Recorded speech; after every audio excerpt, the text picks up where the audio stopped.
Bible నుండి నెహెమ్యా గ్రంథం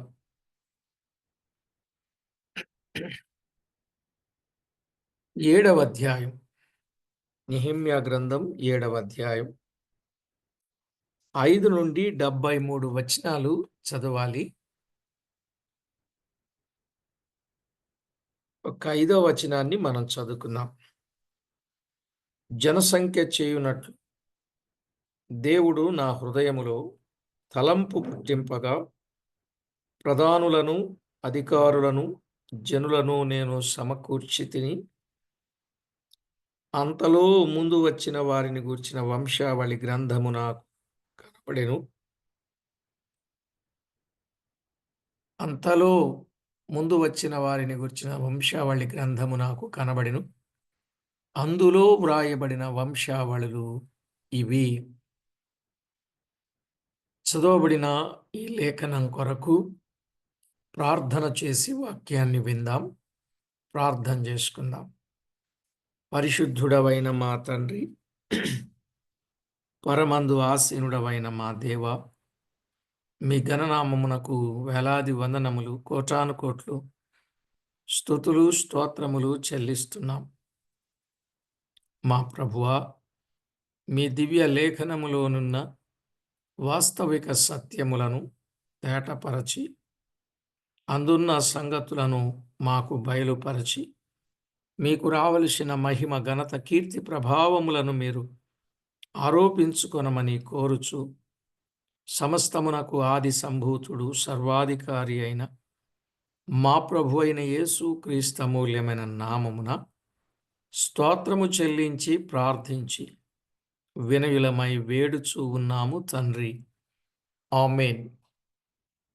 ప్రభునందు ప్రియులారా, మనము చదువుకున్న దైవ లేఖనములో వంశావళిని గూర్చిన విషయాలు మనం వింటూ వస్తున్నాం కదా. 5 నుండి 73 వచనాలలో జనసంఖ్య చేయుట, అలాగే 5 నుండి 38 వచనాలలో జెరుబ్బాబేలుతో వచ్చిన జనులు, వారి వంశావళులు. జెరుబ్బాబేలుతో వచ్చిన జనుల వంశావళులు. జనసంఖ్య చేయునట్లు దేవుడు నా హృదయములో తలంపు పుట్టింపగా అందరినీ సమకూర్చితిని అని చెప్పి 5వ వచనంలో వ్రాయబడింది. మనం విన్నాము. అయితే 39 నుండి 67 వచనాలలో యాజకుల యొక్క, లేవీయుల యొక్క వంశావళులు.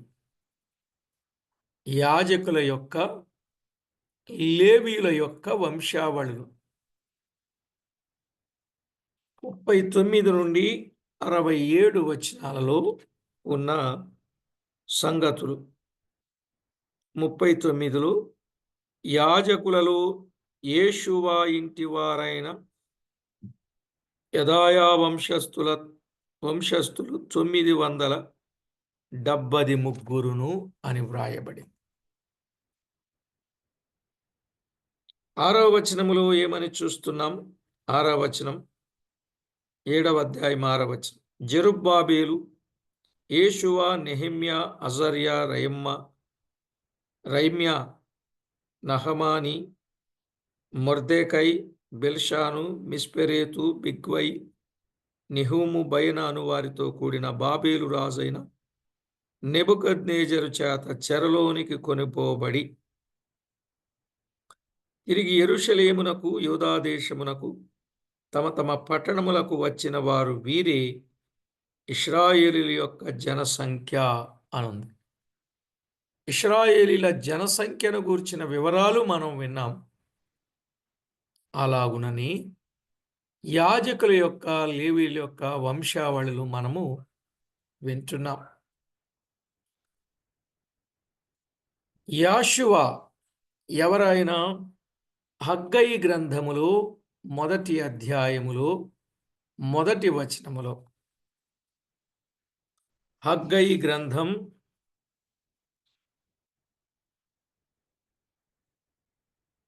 1:1 రాజైన దర్యావేషు ఏలుబడి యందు 2వ సంవత్సరం 6వ నెల మొదటి దినమున ప్రవక్తయగు హగ్గయి ద్వారా యూదా దేశము మీద అధికారియు షయల్తీయేలు కుమారుడునైన జెరుబ్బాబేలునకు ప్రధాన యాజకుడును యెహోజాదాకు కుమారుడైన యెహోషువాకును యెహోవా వాక్కు ప్రత్యక్షమై ఇలాగు సెలవిచ్చెను.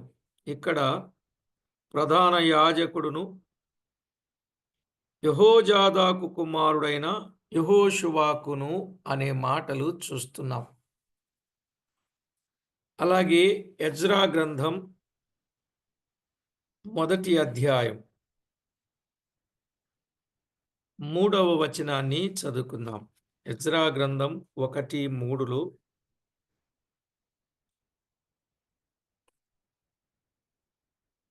ఈ మాటలు మనము ఆలోచన చేసినప్పుడు, కావున మీలో ఎవరు ఆయన జనులై ఉన్నారో వారు యూదా దేశమందున్న యెరూషలేమునకు బయలుదేరి యెరూషలేములోని దేవుని మందిరమును అనగా ఇశ్రాయేలీల దేవుడైన యెహోవా మందిరమును కట్టవలెను.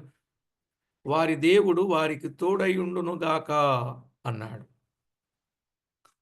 ప్రియులారా, ఈ వచన భాగాన్ని బట్టి యెహోషువాయే 44వ వచనములో ఉన్న గాయకులు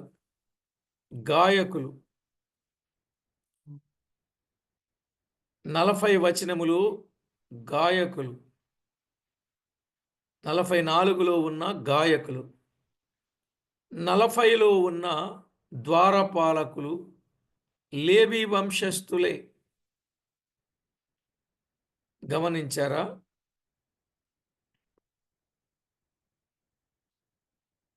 నెహెమ్యా గ్రంథములో 7వ అధ్యాయములో మనము చూచినప్పుడు 44లో గాయకులైన ఆసాపు వంశస్థులు 148 మండుగురు.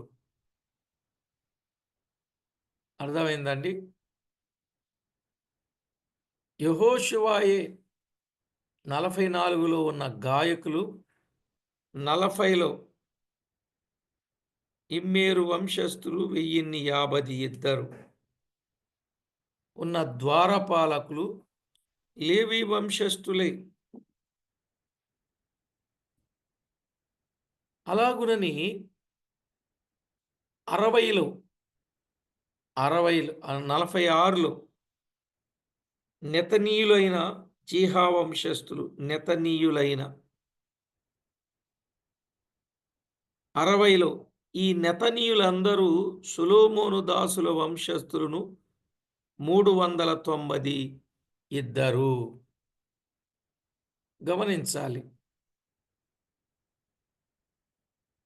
నెతనీయులు అనగా ఇయ్యబడిన వారు అని అర్థం. ఇయ్యబడిన వారు అని అర్థం. దేవాలయము సేవార్థం ఇయ్యబడిన దాసులని అర్థం. ఈ నెతనీయులెవరు? దేవాలయపు సేవ నిమిత్తము ఇయ్యబడిన వారు, ఇయ్యబడిన దాసులు అని అర్థం. 61, 62లో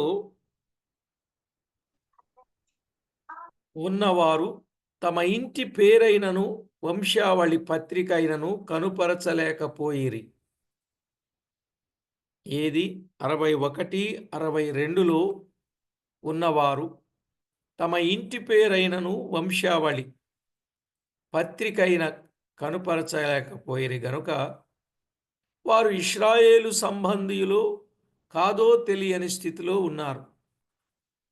వంశావళిలో ఖచ్చితంగా వ్రాసిన వారిని బట్టి మనము చక్కగా చెప్పవచ్చు. ఇప్పుడు మనం చెప్పుకున్నాం, ఇశ్రాయేలీయులు ఎవరో, యాజకులు ఎవరో, ద్వారపాలకులు ఎవరో, నెతనీయులు ఎవరో మనం విన్నాం. అలాగే ప్రభువుని ఎరిగిన వారు, వారు ప్రభువును ఎలా ఎరిగి ఉన్నారు అనేది సరి అయిన సాక్ష్యం ఇయ్యకపోతే వారి విషయము సంశయమే. అందుకే సంఘానికి వచ్చేవారు రక్షించబడిన వారెంతమంది, రక్షించబడని వారెంతమంది, ఆరాధికులు ఎంతమంది, ఆరాధికులు కాని వారు ఎంతమంది, ఈ క్లారిఫికేషన్ ప్రతి ఒక్కరికి ఖచ్చితంగా ఉండి ఉండాలి. అలాగూ లేకపోతే జరిగే నష్టం వేరుంటుంది. ప్రభువుని ఎరిగిన వారెవరు, వారు ప్రభువుని ఎలా ఎరిగి ఉన్నారనేది కూడా స్పష్టత ఉండాల. వారు సరి అయిన సాక్ష్యం ఇవ్వాల. ఇప్పుడు చూడండి, పాపాత్మురాలు ఉన్నది. ఆమె ఎక్కడికి వచ్చింది? ప్రభు దగ్గరకు వచ్చింది. ప్రభు ఏం చేశాడు? రక్షించాడు. ప్రభు ఏం చేశారండి? రక్షించాడు. అంటే ఆమె ప్రభువు దగ్గరకు రావటం నిజమే, ఆమె రక్షించబడము నిజమే. లూకా సువార్త 7వ అధ్యాయం 37వ వచనం, 48వ వచనం, 58వ వచనం. ఆమె పాపాత్మురాలని 37వ వచనంలో ఉన్నది. ఆమె విస్తార పాపములు క్షమించబడ్డాయని 48లో ఉన్నది. ఇక 58లో ఆమె రక్షించబడి సమాధానము గలదై వెళ్ళినట్లుగా మనము చూడగలం. ఈ క్లారిటీ ఉండాలి. అలాగునని లూకా సువార్త 15వ అధ్యాయం 17 నుండి 24, 17 నుండి 24. తప్పిపోయిన కుమారుడు తండ్రి యొద్దకు వచ్చాడు. ప్రభువునొద్దకు వచ్చి పాపక్షమాపణ పొందు రుజువు ఖచ్చితంగా కనబడాలి, లేకపోతే వాని విషయం సంశయమవుతుంది. తప్పిపోయిన కుమారుడు వచ్చాడు, రక్షించబడ్డాడా? రక్షించబడ్డాడు. ఎలా రక్షించబడ్డాడో, ఆయన ఎలాగున తండ్రి ఇంటికి చేరుకున్నాడో చెప్పమంటే చెప్తాడు. ఆయన అనుభవం క్లారిటీగానే ఉంది. ఒకప్పుడు నేను తండ్రి ఇంటనే ఉండేవాడను, నేను దూరదేశం వెళ్ళాను, దుర్వ్యాపారం వలన సమస్తాన్ని పాడు చేశాను, ఆకలికి నేను చచ్చిపోతూ ఉండగా పందులు పాఠాలు నేర్పాయి, పరుగు పరుగున బయలుదేరి తండ్రి ఇంటికి వచ్చాను, నా తండ్రి నన్ను చేర్చుకుని నా పాపాన్ని క్షమించాడు అని ఆయన చెప్పడానికి క్లారిటీ ఉందా లేదా? మీరు మాట్లాడరు. ఖచ్చితమైన క్లారిటీ ఉన్నది ప్రియులారా. కనుకని ప్రభు పిల్లలమైన మన జీవితంలో ఏదైనా విషయాన్ని క్లారిటీగానే ఉంచుకోవాలి, క్లారిటీగానే కాపాడుకోవాలి. అలాగున మనలను మనము జాగ్రత్త చేసుకోవాలి.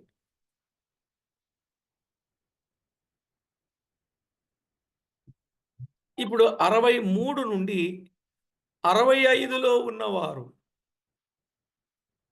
అహరోను వంశస్థులో కారు రుజువు కానందున వారు యాజక ధర్మములో తొలగింపబడి అపవిత్రులుగా ఎంచబడిరి. అర్థమైందండి? 63 నుండి 65.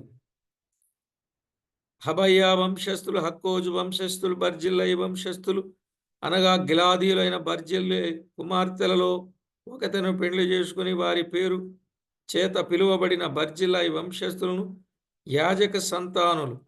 వీరి వంశావళులను బట్టి ఎంచబడిన వారిలో వారి పద్దు పుస్తకమును వెదకగా అది కనబడకపోయెను.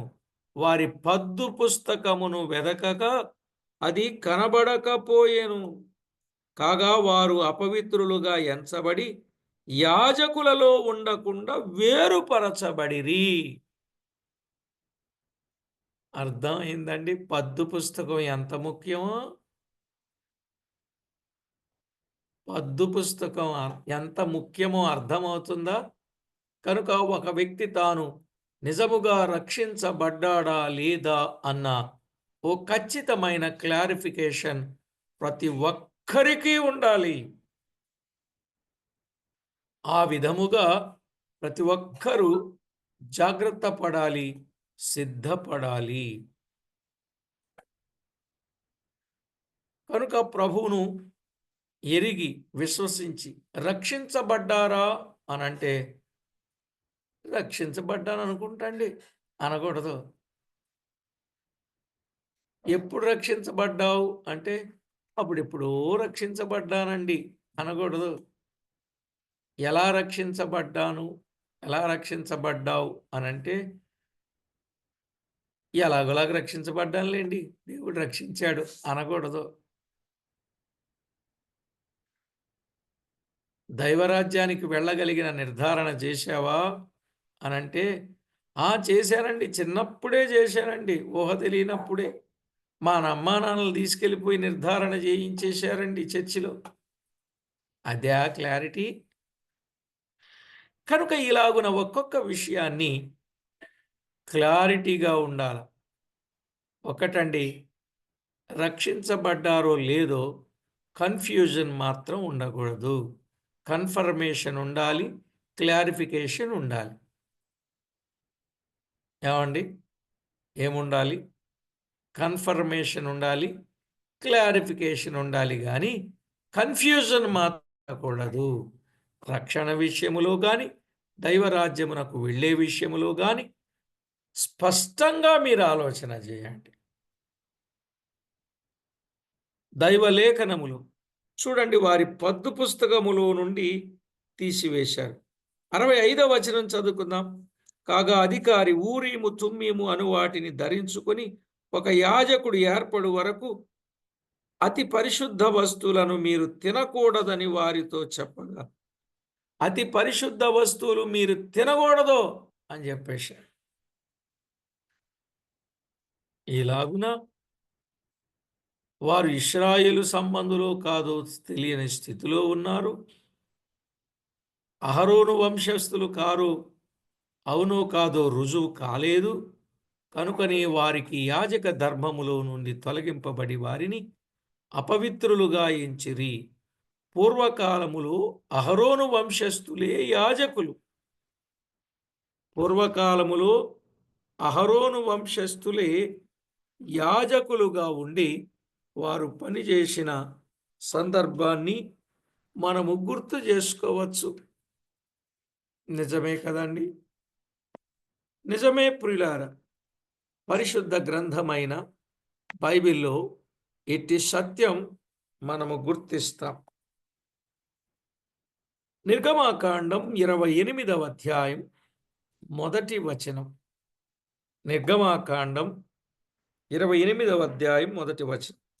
మరియు నాకు యాజకత్వము చేయుటకై నీ సహోదరుడైన అహరోనును అతని కుమారులను అనగా అహరోను కుమారులైన నాదాబును, అబిహును, ఎలియాజరును, ఈతామారును ఇశ్రాయేలీయులలో నుండి నీ యొద్దకు పిలిపింపుము. వారికి మాత్రమే యాజకత్వమును అప్పగించినట్లుగా దైవ లేఖనములో చూస్తాం. నాకు యాజకత్వము చేయుటకై అహరోను అతని కుమారులు. ఎవరెవరు అతని కుమారులు? తేటగా చెప్పాడు. 4 ఆయన కుమారులుగా ఉన్నట్లు మనము చూస్తాం. అలాగే సంఖ్యాకాండం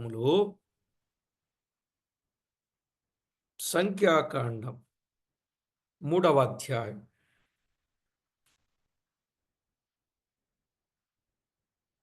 సంఖ్యాకాండం 3వ అధ్యాయం 16వ వచనంలో, కాబట్టి మోషే యెహోవా తనకు ఆజ్ఞాపించినట్లు ఆయన మాట చొప్పున వారిని లెక్కించెను. ఆయన మాట చొప్పున వారిని లెక్కించెను అని మనం చూస్తున్నాం. తేటగా చెప్పాడు. సంఖ్యాకాండం ఎంత వివరంగా చెప్పాడో చూడండి.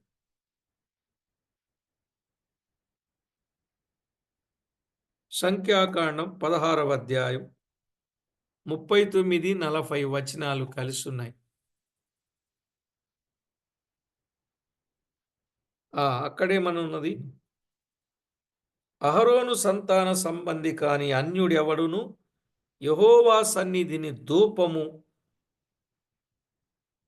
అర్పింప సమీపించి కోరహు వలెను అతని సమాజము వలెను కాకుండునట్లు ఇశ్రాయేలులకు జ్ఞాపక సూచనగా ఉండుటకై యాజకుడైన ఎలియాజరు కాల్చబడిన వారు అర్పించిన ఇత్తడి ధూపార్తులను తీసి యెహోవా మోషే ద్వారా తనతో చెప్పినట్లు వాటిని బలిపీఠమునకు కప్పుగా వెడల్పైన రేకులు చేయించెను అన్నాడు.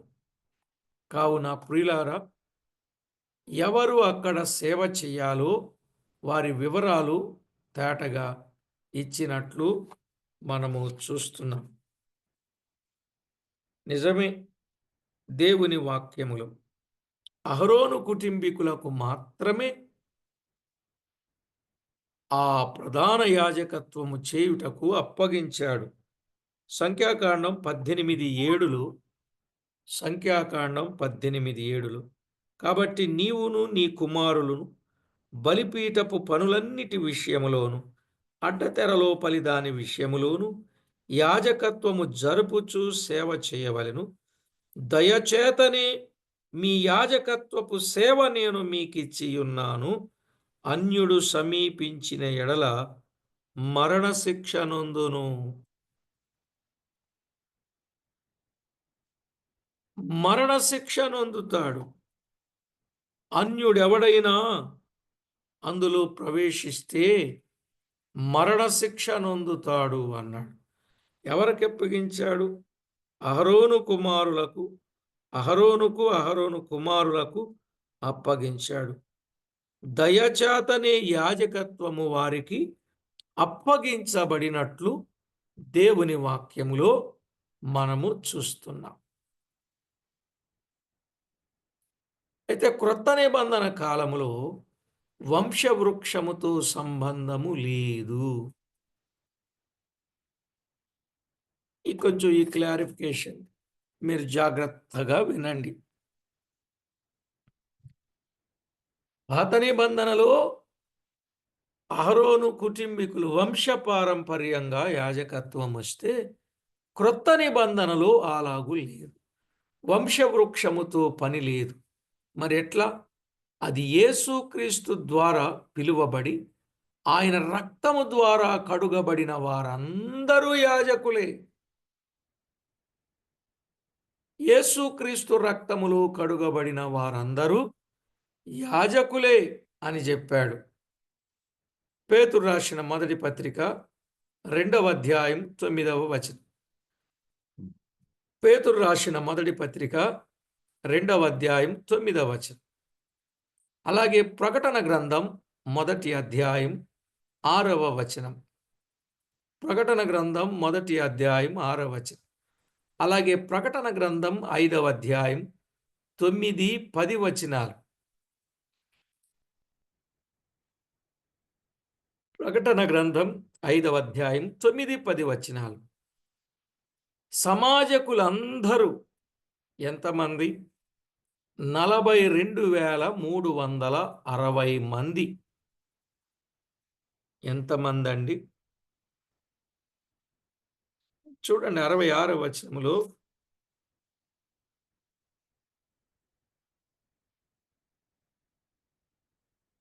సమాజకులందరూ 42,360 మంది. ప్రియులారా, ఎంతమంది? 62,360 మంది. వీళ్ళందరూ ఎవరు? సమాజకులందరూ. 7వ వచనం పనివారిని గురించి చెప్పాడు. పనివారు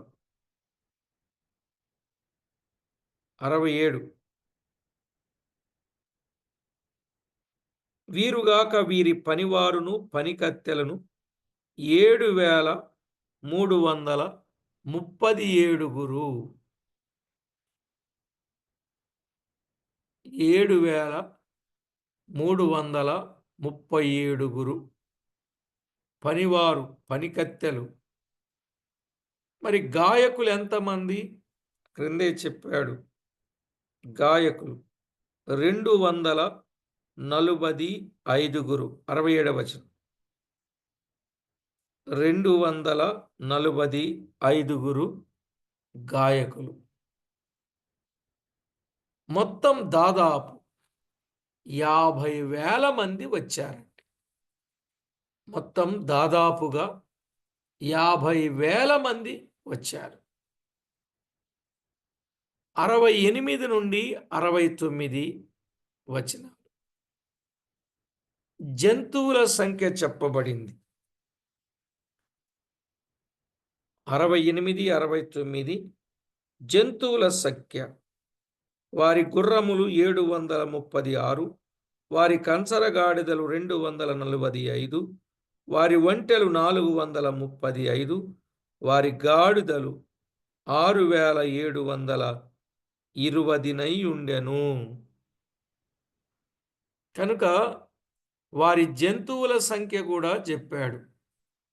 ఇంకొక విషయాన్ని కూడా మనము గమనించవచ్చు. 70 నుండి 73 వరకు, 70 నుండి 73 అధికారులు, ప్రధానులు, సామాన్య జనులు సేవ కొరకు ఇచ్చిన కానుకల వివరణ, స్వేచ్ఛార్పణలు ఇచ్చునట్లుగా చెప్పినట్లు మనము చూస్తాం. ఏమేమి ఇచ్చారు? అధికారులు కానీ, ప్రధానులు కానీ, సామాన్య జనులు కానీ సేవ కొరకు ఇచ్చిన కానుకల వివరణ. కానుకల వివరణ 68, 69 జంతువుల సంగతి చెప్పాడు. ఇక 70 నుండి 73 వచనాలు. 70 నుండి 73 వచనం. మరియు పెద్దలలో ప్రధానులైన వారు కొందరు ఖజానాలు 140 తులముల బంగారమును 14 లక్షల తులముల వెండిని వేసిరి. మిగిలిన వారు 240 తులముల బంగారము, 240 లక్షల తులముల వెండిని, 67 యాజక వస్త్రములను ఇచ్చిరి. అప్పుడు యాజకులు, లేవీయులు, ద్వారపాలకులు, గాయకులు, జనులలో కొందరును, నెతినీయులు, ఇశ్రాయేలులందరూ తమ పట్టణముల యందు నివాసము చేసిరి. కనుక అధికారులున్నారు, ప్రధానులున్నారు, సామాన్య జనులున్నారు. వారు సేవ కొరకు ఇచ్చిన కానుకల వివరణ, స్వేచ్ఛార్పణలు ఇచ్చునట్లుగా చెప్పిన సందర్భం. స్వేచ్ఛార్పణలు కూడా ఇవ్వాలి. నిర్గమాకాండం 25, 1-2 వచనాలు. నిర్గమాకాండం 25, 1-2 వచనాలు. అలాగే 35వ అధ్యాయం 20 నుండి 29 వచనాలు. 35, 20 నుండి 29 వచనాలలో. అలాగే దినవృత్తాంతముల మొదటి గ్రంథం 29వ అధ్యాయం 3 నుండి 9 వచనాలలో మనము చూస్తాం. నిజంగా ప్రజలు దేవుని పని కొరకు ఎంత ధారాళత కలిగి ఇచ్చారో, వారి ఇచ్చి వారి దాతృత్వము చాటుకున్నారన్నట్లయింది. దేవుడే తప్పనిసరిగా చాటించేవాడు మనము చేసిన దాన్ని బట్టి. మనము ఎప్పుడు ఏది చేసినా సైలెంట్గానే ఉండాలి. దేవునికి ధారాళంగా ఇచ్చుటలో కూడా సైలెంట్గా ఉండి దేవునికి మనము ఇవ్వాలి.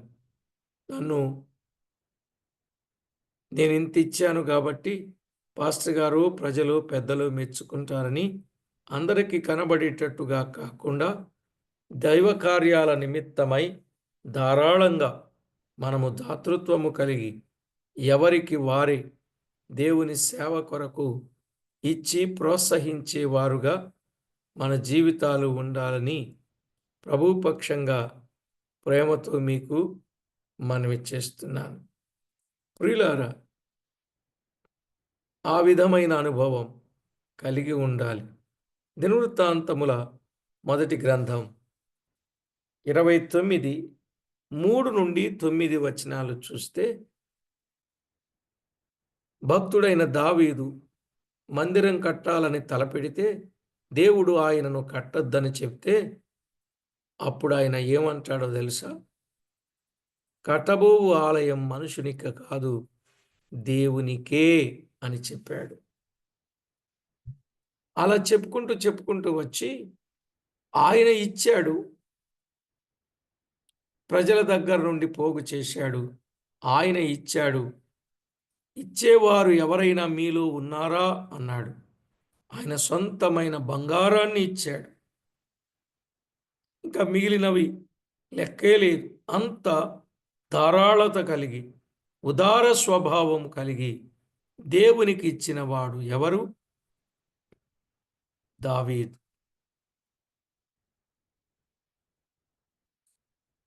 ఎందుకంటే కట్టబోవు ఆలయం మనుషునికి కాదు, దేవుడైన యెహోవాకి. నా కుమారుడైన సొలొమోను ఇంకా లేతప్రాయము కలిగిన వాడై ఉన్నాడు అని చెప్పాడు. కాబట్టి ప్రభునందు ప్రియులారా, ఇశ్రాయేలీలు ప్రతిష్టార్పణలు దశభాగములు ఇచ్చేవారు. వాటిని యాజకులకు లేవీలకు ఇచ్చేవారు.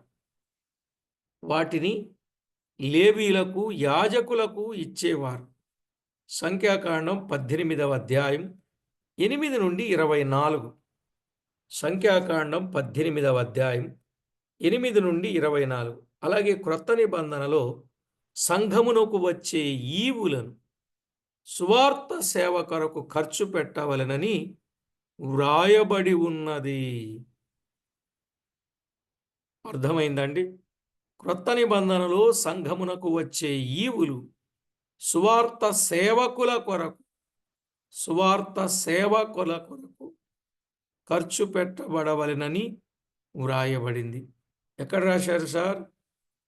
మేము వేసుకునేది స్వార్థికుల కొరకు ఖర్చు చేయాలని ఎక్కడుంది సార్ అనంటే, మన తెలుగు బైబిల్లోని కొరింథీయులకు రాసిన మొదటి పత్రిక 9వ అధ్యాయం 13, 14 వచనాలలో చూడగలం. 9వ అధ్యాయం 13, 14 వచనాలలో మనం చూస్తాం. ఇశ్రాయేలీలు దేవాలయం, అదే మందిరం కట్టబడవాలని అంటే స్వేచ్ఛార్పణలు ఇచ్చేవారు. ఆ సంగతులు పైన చూచుచూ ఉన్నాం. ఇశ్రాయేలీలు దేవాలయం, దేవుని మందిరము కట్టవలనంటే స్వేచ్ఛార్పణలు ఇచ్చేవారు. ఈ దినాలలో కూడా మందిరాలు వాటి నిర్మాణం కొరకు సంఘములో ఉన్న సొమ్ము కాక స్వేచ్ఛార్పణలు ఇవ్వడం వాక్యక్రమం.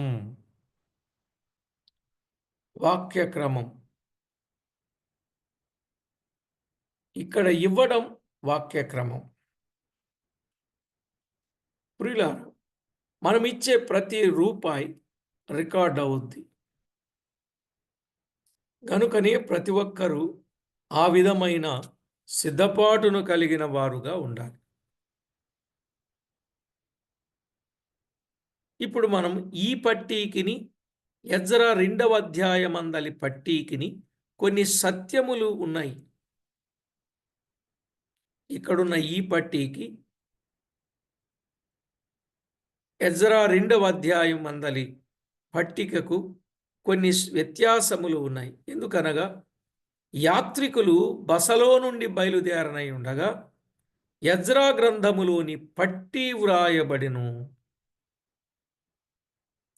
అర్థమైందండి? ఎప్పుడు రాయబడింది? యాత్రికులైన వీరు బబులోను నుండి బయలుదేరనై ఉండగా యాజక